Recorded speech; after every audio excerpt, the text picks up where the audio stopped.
Nós vamos agora à nossa prece para nos harmonizarmos com as boas energias.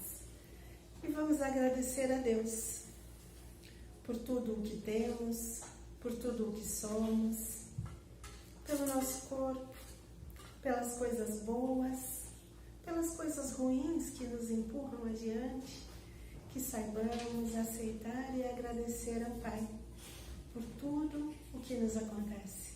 Que vejamos lições boas mesmo nas más realizações. Que consigamos a cada dia valorizar mais a nossa vida, a bondade do Pai de nos ter proporcionado a presente reencarnação. Que tenhamos todos hoje uma boa palestra e possamos voltar aos nossos lares melhores do que quando aqui chegamos. E que assim seja. Que assim seja. É sempre uma grande alegria estar aqui nesta casa para falarmos das lições de Jesus. E o nosso assunto hoje é amor. O título de nossa exposição é O Mensageiro do Amor. Esse também é o título de um capítulo do livro chamado Jesus no Lar. É um livro psicografado por Chico Xavier, onde várias histórias ou parábolas são contadas a cada capítulo.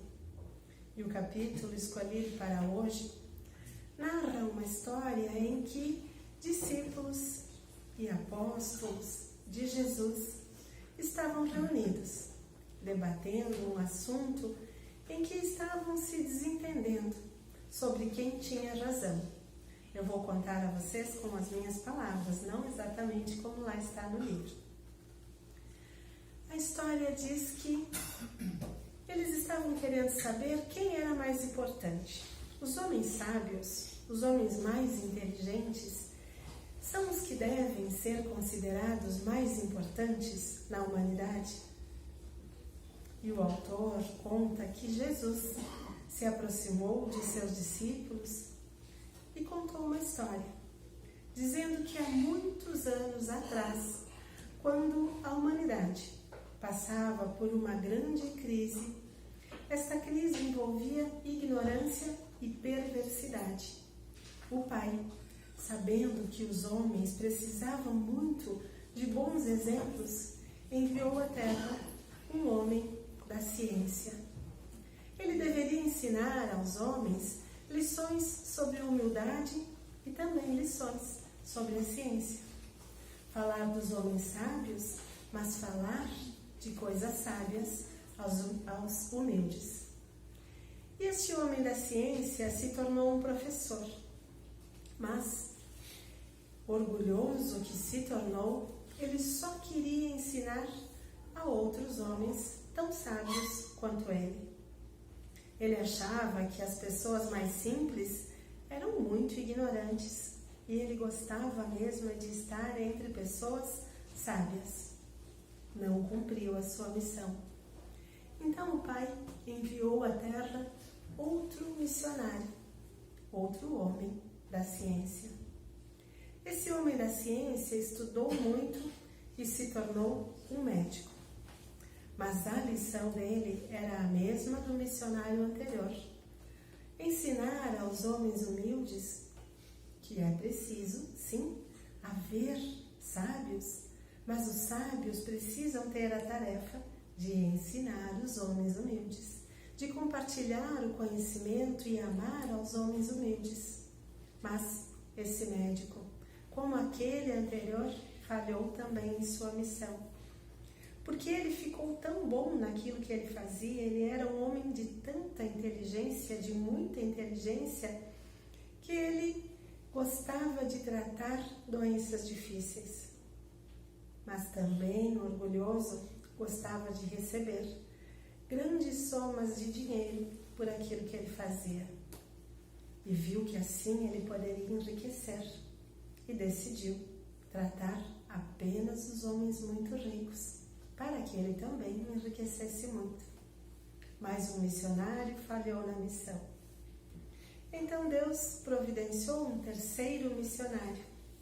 Ele era um homem dos cálculos, muito inteligente, fazia cálculos como ninguém. Mas na época em que ele chegou à Terra, uma grande guerra estava acontecendo.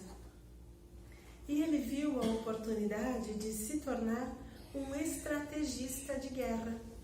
Fazia muitos cálculos, planejava muito bem e pensou: se eu sou tão bom no que faço, por que é que eu vou ficar entre os homens que sabem tão pouco? Eu vou lá para a guerra. Vou fazer estratégias e fazer os meus aliados ganharem esta guerra. Foi o terceiro missionário que falhou na sua missão. Então o Pai, amoroso e bom, proporcionou um missionário bem diferente. Um missionário que fosse tratar das artes. Certamente, ele tinha condições de ensinar aos homens humildes que através da arte a gente pode entender melhor as coisas de Deus. Ele fazia músicas que aproximavam os homens da beleza da natureza. As músicas falavam das leis de Deus, mas também esse missionário se tornou um homem orgulhoso e não cumpriu a sua missão. Porque ele pensou: eu sendo um homem à frente do tempo, eu devo ter uma missão importantíssima. E assim eu vou achar outros homens sábios para que juntos a gente consiga fazer coisas maravilhosas. Porque este povo que aí está não tem condições de nos entender.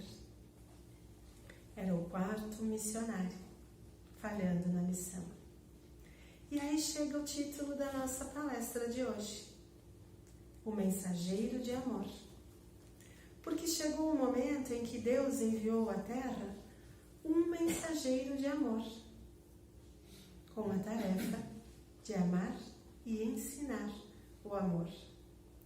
Esse mensageiro de amor percebeu que os homens mais sofridos, menos cultos, mais selvagens, mais doentes, eram os que mais precisavam de um homem sábio como ele. E ele ensinou então a estes homens muitas lições, mas ensinava pelo exemplo, perdoando a todos aqueles que o ofendiam, ensinando a mesma lição inúmeras vezes e vendo em cada situação um momento onde ele poderia aprender, não só ensinar. Essa história, como eu disse no início, estava sendo contada pelo mensageiro do amor. E ao final da história, quando todos prestavam atenção, ele disse o seguinte: a sabedoria e o amor são as duas asas dos anjos que alcançaram o trono divino. Mas em toda parte, quem ama segue à frente daquele que simplesmente sabe. Eu vou repetir para que a gente possa gravar. A sabedoria e o amor são as duas asas dos anjos que alcançaram o trono divino. Mas em toda parte, quem ama segue à frente daquele que simplesmente sabe. Então era Jesus ensinando uma lição, conforme nos conta a história do livro Jesus no Lar, de que é preciso que haja homens sábios. Mas quem é aquele homem que se destaca à frente de todos? O que sabe mais ou o que ama mais? Que ama mais. Os amigos já ouviram uma frase sobre riqueza que diz: era uma vez um homem tão rico, que só o que ele tinha era dinheiro, o pobre coitado. Nós precisamos aprender a valorizar o conhecimento e a caridade.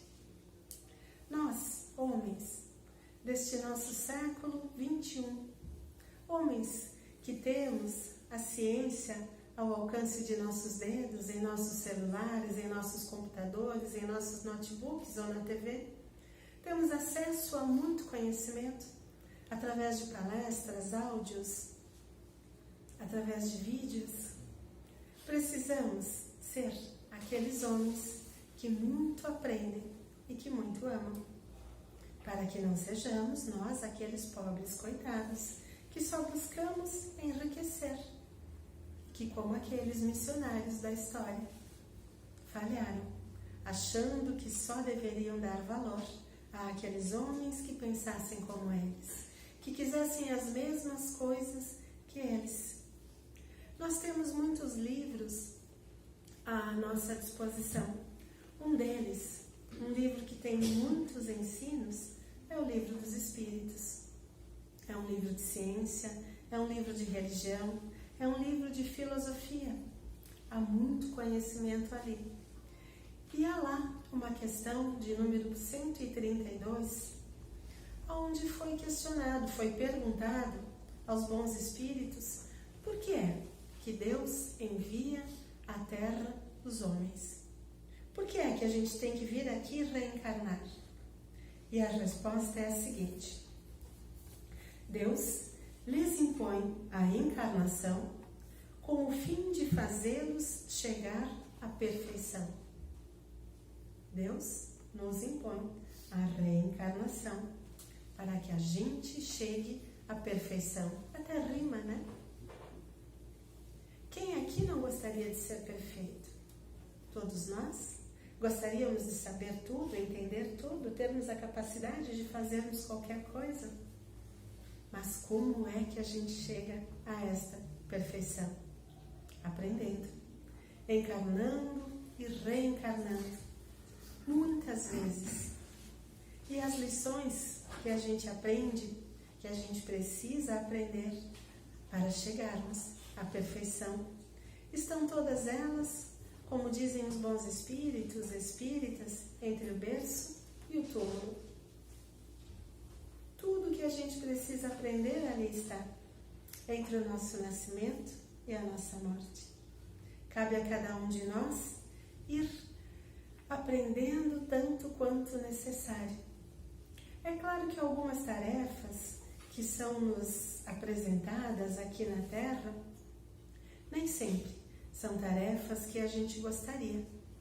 Às vezes a gente tem um relacionamento difícil, uma família difícil, um pai, uma mãe, uma avó, uma sogra, um filho difícil, mas é a nossa tarefa.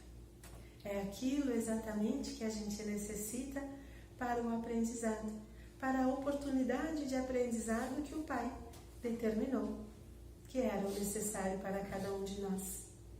Estamos chegando no Dia das Mães, aquele momento em que a gente diz: eu vou dar um presente para a melhor mãe do mundo. Eu tenho a melhor mãe do mundo. E será que quando a gente fala isso, a gente está mentindo? A gente está sendo hipócrita? A gente pode até falar da boca para fora, mas cada um de nós tem a melhor mãe e o melhor pai que poderia ter no mundo. Porque quando é planejado o que vai acontecer na vida de cada um de nós, lá no plano espiritual, os trabalhadores de Deus, os ajudantes da tarefa, fazem o planejamento para que a gente receba a melhor mãe para a tarefa que a gente tem a desenvolver. Por isso a gente não nasce no lar errado, na casa errada, do pai ou da mãe errada. Cada um de nós tem a melhor mãe do mundo para a tarefa que a gente tem a desenvolver aqui na Terra. É claro que às vezes a gente pode pensar: mas eu queria uma mãe mais rica, mais bonita, mais esbelta, mais carinhosa, mais paciente. Mas é aquela que nós temos, a que nós necessitamos. Então falemos sem nenhum medo de estarmos sendo aqueles que falam só da boca para fora. Quando a gente for homenagear, quando a gente for orar para a nossa mãe, para nosso pai, para a nossa família, podemos sempre agradecer a melhor mãe do mundo, ao melhor pai do mundo, aos melhores filhos que Deus nos proporcionou termos enquanto pais, enquanto mães. E esse melhor é o que nós precisamos aprender a enxergar aqui na Terra. Esta foi a diferença do mensageiro do amor, que diferente professor, do calculista, do artista ou do médico da história contada, eles viam apenas uma parte das coisas e não conseguiam entender que as coisas difíceis eram a principal missão, eram a principal tarefa. Pois tudo aquilo que é muito fácil, tudo aquilo que é muito simples, nos ensina bastante ou pouco? Nos ensina pouco. Quando a gente aprende mais? Quando a gente tem alguma dificuldade. Quando a gente passa por algum problema. Mas é claro que se perguntassem para mim hoje, Gionara, tu quer problema ou tu quer alegria? Quer só festa, saúde, coisa boa, ou quer tristeza e doença? A não ser que eu estivesse meio maluquinha, né? Eu ia dizer, eu quero só saúde, alegria, coisas boas. E nós devemos só desejar coisas boas. Mas o fato é que nós precisamos também das coisas difíceis, das coisas ruins, para que a gente aprenda a superá-las. Não para que a gente fique dizendo, mas esses espíritas aí são aquele tipo de gente que só gosta de coisa ruim, que valoriza as coisas ruins. Espírita gosta de sofrer? Não.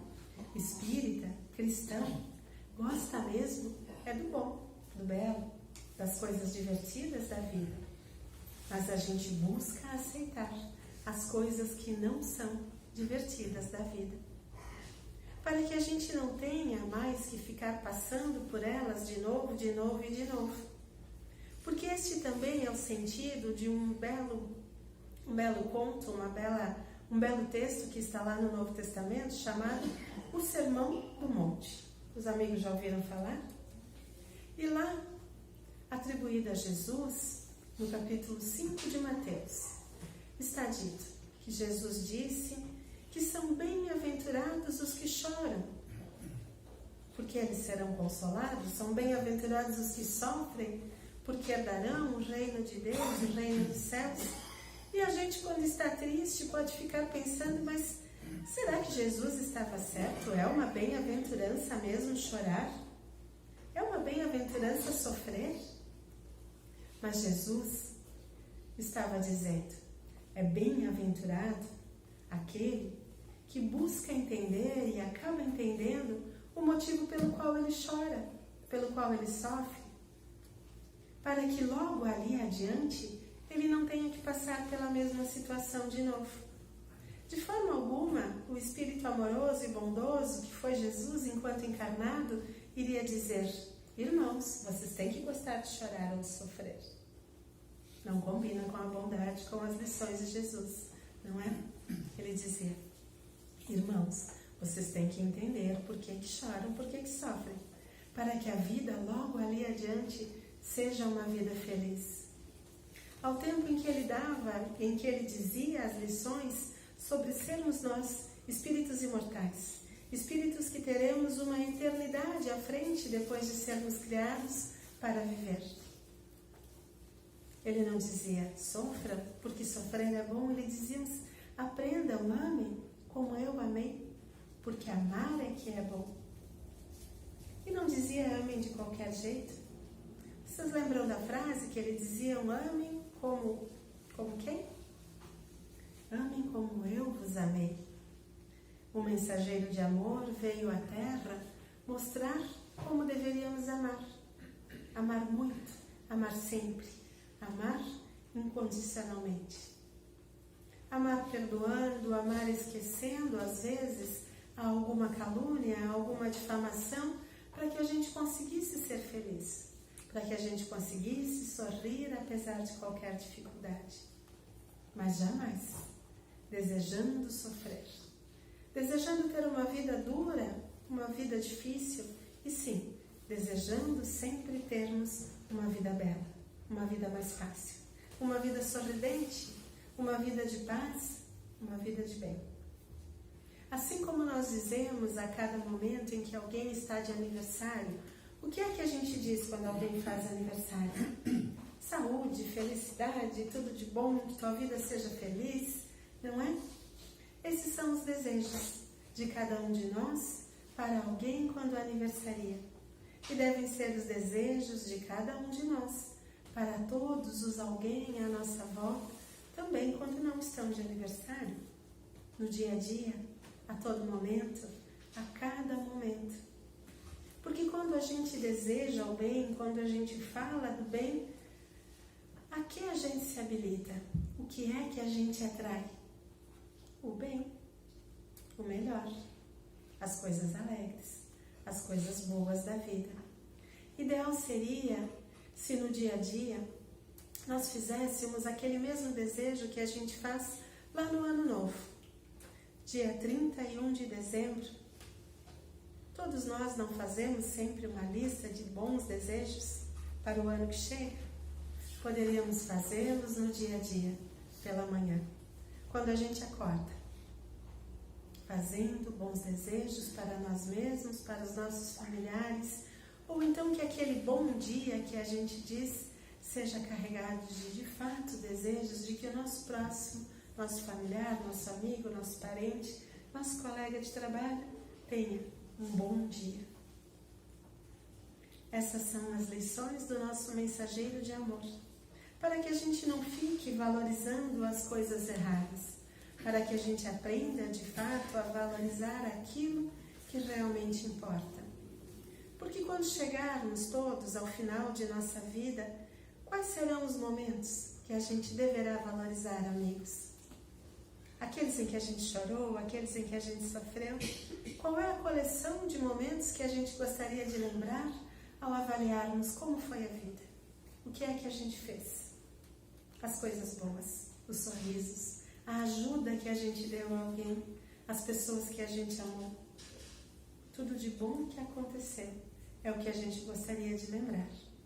Mas para que isso aconteça, é preciso que haja uma coleção de coisas boas em nosso caminho, em nossa caminhada. E para que elas existam, é preciso que a gente faça a vontade do Pai. A vontade do Pai para cada um de nós, de forma alguma, será sofrer ou chorar.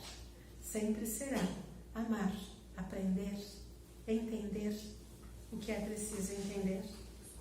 Para que um dia todos nós, cada um de nós, possa ser aquele que, como na oração, há uma oração em que a gente louva a Deus, em que a gente diz: Tu que és o Senhor do céu e da terra, Tu que és o Senhor supremo.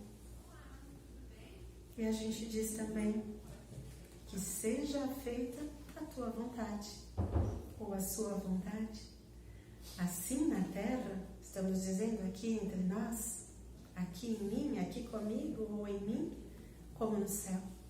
Esses outros lugares aonde eu não estou, aonde estão os espíritos, aonde estão todos os demais seres que não estão aqui na terra no momento. Para que a gente seja estes que não só falam: Pai, seja feita a Sua vontade. É preciso que no dia a dia a gente manifeste o nosso desejo de conseguir. Que eu ame, que Tu ames, que a gente ame. Que nós consigamos entender a lição do mensageiro de amor. Porque cada um de nós que aqui está escolheu ser cristão. E se nós escolhemos ser cristãos, o que é que o Mestre, o que é que o mensageiro de amor recomendou ou até ordenou a cada um de nós? Ele disse: os meus discípulos serão conhecidos por muito se amarem, não muito chorarem, não muito sofrerem, por muito se amarem. E com essa lembrança, com esse desejo, nós vamos encerrar hoje este momento de exposição doutrinária. Como a Regina já disse antes, é hora de chamar as crianças, chamar a evangelizadora, porque estamos chegando no dia das pessoas, de uma das pessoas mais importantes de nossa vida. No dia da melhor mãe que nós poderíamos ter. E o encerramento de hoje é com as crianças e com uma evangelizadora, que irá nos dizer uma... é para ser surpresa, né? A Regina não disse antes, não posso dizer também. A prece final hoje é uma prece final diferente. Os trabalhadores da casa, então, que trabalham no passe, vão se levantar. É hora de levantar, meninos.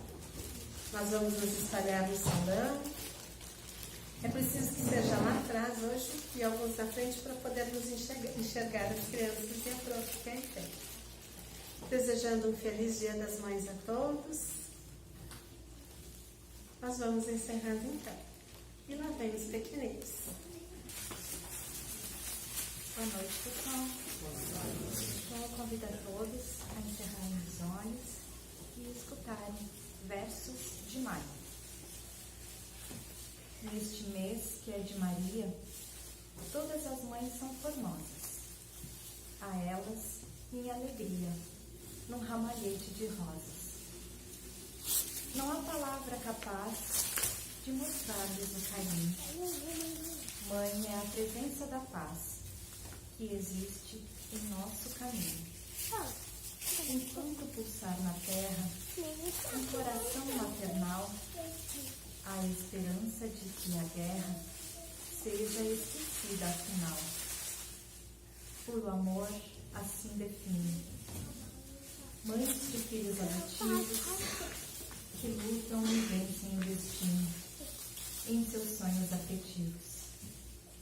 Mãe, uma doce pronúncia em meus lábios reverentes, uma história de renúncia entre lágrimas pungentes.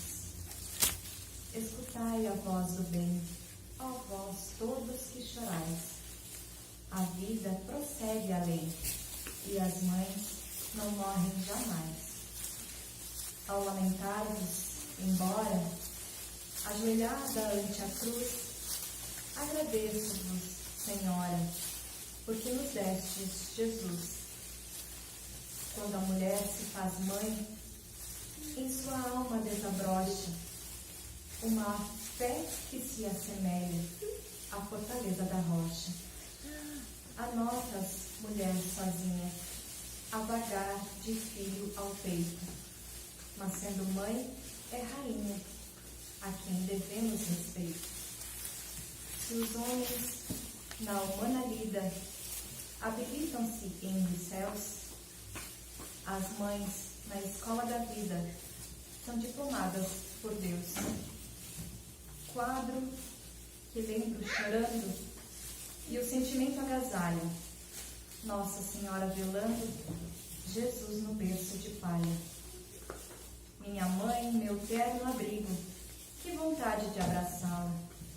O que se passou comigo, que tão tarde foste amá-la? Do livro O Caminheiro. Assim seja. E um feliz Dia das Mães.